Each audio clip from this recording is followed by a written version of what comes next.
Pozdrav svima, evo možete vidjeti MacBook White koji je friško stigao iz Amerike, točnije iz New Yorka ja mislim.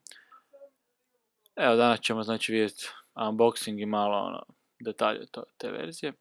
Evo možete vidjeti performanse, mislim da vam je to svima već sve poznato.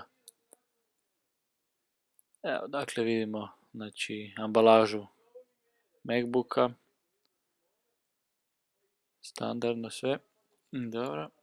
Znači u biti koja je glavna razlika između ovog, mislim glavna razlika, u biti jedina razlika između ovog i našeg je u biti u tipkovnici. Dakle ovaj ima američku tipkovnicu, znači po defaultu mislim nema napisano ŠĐ i te ostale stvari, ali se to sve može podesiti. Evo vidimo kak se sjaji. Dobro.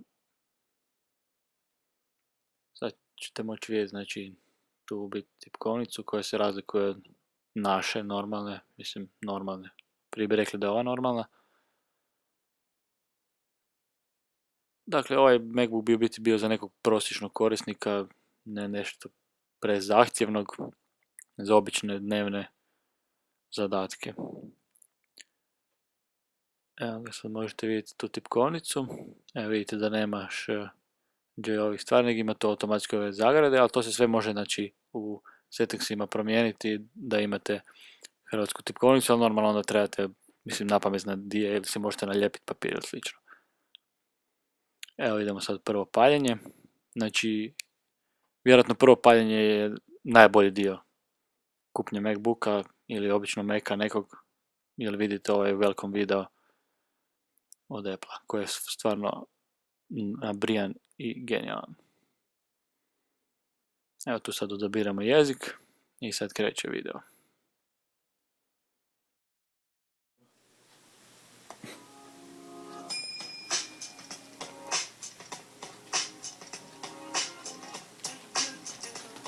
Jako ti?